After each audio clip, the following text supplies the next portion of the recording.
তো welcome Khulna university. তো guys, আমি এখন আছি খুলনা ইউনিভার্সিটির মেইন গেটের সামনে।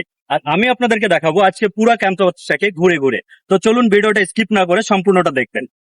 তো গাইস, আমি এখন আছি খুলনা ইউনিভার্সিটির মেইন গেটের ঠিকই সাইডে ওভারব্রিজের উপর। তো দেখেন পিছনের যে গেটটা আছে, এটা কিন্তু আমাদের 24-এর যে সংগ্রাম করে আমাদের সরকার পতনের পর আমাদের যে নতুন সরকার গঠন হয়েছে, তো ছাত্রছাত্রীরা দেখেন মীর শহীদের শহীদ মুগ্ধর যে তোরণ, সেটা কিন্তু এখানে করেছে। শহীদ মীর মুগ্ধ তোরণ, এটা হচ্ছে খুলনা ইউনিভার্সিটির মেইন গেটের ঠিকই সামনে পেয়ে যাবেন। আর এই সাইডটা একটু দেখেন, এই সাইডটা হচ্ছে জিরো পয়েন্ট। এখানটাতে হচ্ছে আপনার খুলনার এন্ট্রি করার যে রাস্তাটা, আপনি এই রাস্তাটা হয়ে কিন্তু খুলনা শহরে প্রবেশ করতে হবে। আর এই সাইডটাতে যেটা দেখতে পাচ্ছেন, এটা হচ্ছে গল্লামারি। আর গল্লামারিটাই হচ্ছে কিন্তু মূলত খুলনা শহরে ঢুকবার যে মেইন রাস্তা। আপনার এই পয়েন্টটা থেকেই মূলত শহরটাতে এন্ট্রি করতে হবে।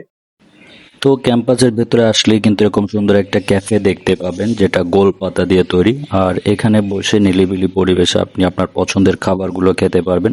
খুবই দারুণ এবং সুস্বাদু সব খাবার কিন্তু এখানে পাওয়া যায়। তো ঘুরতে ঘুরতে চলে আসলাম কিন্তু পদ্মপুকুর। এখানে অনেক পদ্ম ফুল ফুটেছে, খুব সুন্দর লাগছিল দেখতে। তো খুলনা ইউনিভার্সিটি হচ্ছে দেশের একমাত্র ইউনিভার্সিটি যেখানে রাজনীতি হয় না। এখানে ছাত্রছাত্রীরা একটা রাজনীতি মুক্ত পরিবেশে কিন্তু পড়ালেখা কমপ্লিট করতে পারেন।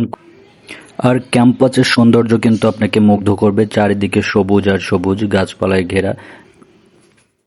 তো ছাত্রছাত্রীরা কিন্তু এখানে গাছের শীতল ছায়ায় বসে আড্ডা দিতে পারবে, নিজেদের গ্রুপে স্টাডি করতে পারে। অনেক সুন্দর পরিবেশ। জাস্ট আপনারা যদি একবার আসেন তাহলে আমি মনে করি এই ক্যাম্পাসের প্রেমে পড়ে যাবেন, এক কথায় বলতে গেলে। তো গাইজ, আপনারা এখানে আসলে কিন্তু পরিবেশটা মানে প্রাকৃতিক পরিবেশটাকে ঠিকঠাক ভাবে উপভোগ করতে পারবেন। আমার পিছনে দেখেন, এই সাইডটাতে দেখেন মানে সবুজে ভরা। হ্যাঁ, আবার এই সাইডটাতে দেখেন, এখানে কিন্তু একটা লেক আছে যেটাতে আপনারা এসে গল্প করতে পারবেন। মানে অবসর সময়টা এখানে প্রপারলি কাটানোর একটা কিন্তু প্রপার মানে উপযুক্ত একটা ওয়ে আছে। হ্যাঁ, তো যারা এখনো পর্যন্ত আসেন নাই, খুলনাতে থাকেন অথবা ঘুরতে যাবেন, এরকম কোনো জায়গা খুঁজে পাচ্ছেন না, তারা অবশ্যই খুলনা ইউনিভার্সিটি ক্যাম্পাসটাকে ভিজিট করতে পারেন।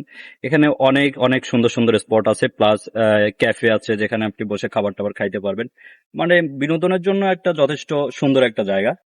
তো ক্যাম্পাসটাতে আসলে কিন্তু আপনার আর ফিরে যাইতে মন চাইবে না। এত সুন্দর ক্যাম্পাস, যেটা ঘুরে দেখলে শুধু আপনার দেখতেই মন চাইবে।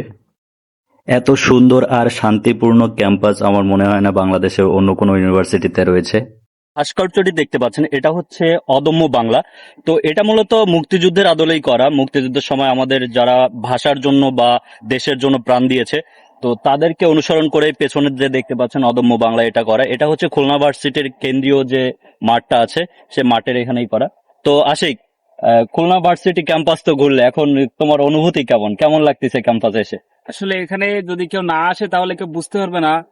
এখানে সব জায়গায় ঘুরতে হবে, যে একটু ঘুরে একটু ঢুকে চলে গেলাম এত মর্ম বুঝবে না বা ফিলিংসটা কেউ পাবে না। আচ্ছা, এখানে মনে করো যে খুলনার বাইরে থেকে কেউ আসতে চায় বা অনেকে আছে যে অ্যাডমিশনের জন্য আসে, সেক্ষেত্রে অ্যাডমিশনের জন্য যদি কেউ খুলনাতে আসে, তাহলে তুমি কি হেল্প করতে পারবা কিনা হ্যাঁ, তাদেরকে? অবশ্যই অবশ্যই পারবো। আচ্ছা, অনেকে আছে যে খুলনার বাইরে থাকেন বা খুলনার বাইরে থেকে খুলনা ইউনিভার্সিটির অ্যাডমিশনের জন্য আসেন। তো তারা আসলে অবশ্যই আমার সাথে যোগাযোগ করতে পারবেন। যোগাযোগ করে দেখা যাচ্ছে অনেক সময় থাকার জন্য প্রবলেম হয়, খাওয়ার জন্য প্রবলেম হয়। তো এই সমস্যাগুলো আশা করি আমরা সমাধান করতে পারবো আপনাদের যতটুকু ক্যাপাসিটি থাকে আমাদের আর কি। দেখা যাচ্ছে একজন দুজনকে হেল্প করতে পারবো সর্বোচ্চ। তো যারা নেক্সট টাইম খুলনাতে আসবেন বা ঘুরতে আসবেন বা পরীক্ষার জন্য আসবেন, তারা অবশ্যই আমার সাথে যোগাযোগ করবেন। ধন্যবাদ সবাইকে।